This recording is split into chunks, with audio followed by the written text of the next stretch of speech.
Hello, everyone, and welcome to AP US History for Winners with your teacher, Mr. Johnson.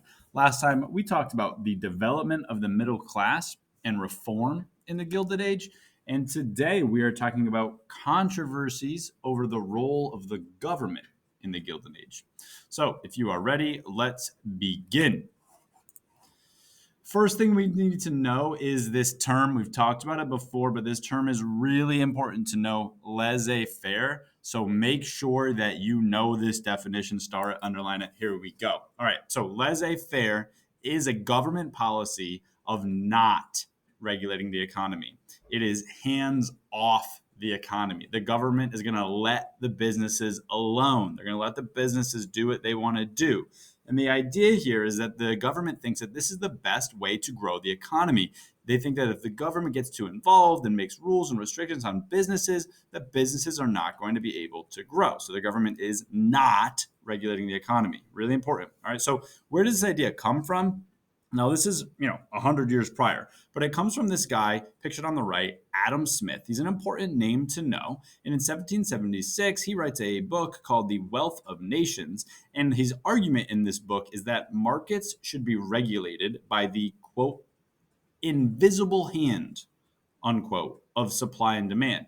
So, invisible hand, what does that mean? That means that the government shouldn't be involved, and that supply and demand should be the one, and the idea to regulate businesses. And supply and demand, that means consumers. That means how much consumers are purchasing is going to increase the demand, and so businesses are going to have to respond by increasing the supply, et cetera, right? So Adam Smith comes up with this idea of this is basically free market capitalism and laissez-faire economics, and this is how things should be done. And this is very much how the U.S. economy was run in the Gilded Age in the late 1800s, okay? And so this laissez-faire economic idea is going to be used by businesses to justify their practices and the obscene amount of wealth that they're generating. And what kind of practices are we talking about? We're talking about like that vertical integration, horizontal integration, consolidation, monopolies, that kind of stuff, holding companies, right? Trust, those ideas that we brought up in previous lessons. So some really important names to know.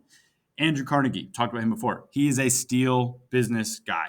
Rockefeller, he's invested in oil, and Morgan is is a banker. Okay, you need to know at least one of these names so that you could use them on an SAQ, an LEQ, a DBQ, something like that. Okay. And the other idea here is that the thought is that this is going to grow America's big business and it's going to help America compete with Europe, which it does.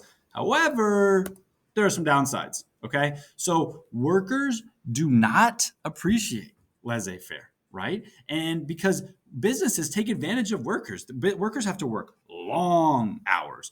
Children often need to work because the wages are so low that children need to work. I heard a story that basically what would happen is like they would pay a man of the family 10 cents a day to work. They'd pay the women in the family 7 cents a day to work, and the children 3 cents a day to work. And so it would incentivize women to bring their children to work so that they could get equal pay, but also because there was no mandatory school and there wasn't great public education at the time for all children, so that children could go to school. So you had who's going to watch the kids if the mom has to go to work or if the dad has to go to work, right? So everybody goes to work. Okay, so so there's low pay, long hours. Workers are frustrated because the government is not stepping in. The government's not doing anything. And so how do the workers respond? Well, they form unions, right? We've talked about that in other lessons where they form groups to organize together collectively to negotiate for their rights, but they also go on strike. If you don't know what a strike is when workers essentially stop working to protest about the working conditions. Sometimes the protests get out of hand and they turn into riots, but that's essentially what happens, okay? Now, you need to be able to name one of these strikes from your head, okay? Because again, you need to be able to provide some evidence of a strike on an AP exam, right? So make sure you got one of these memorized. Great Railroad Strike of 1877.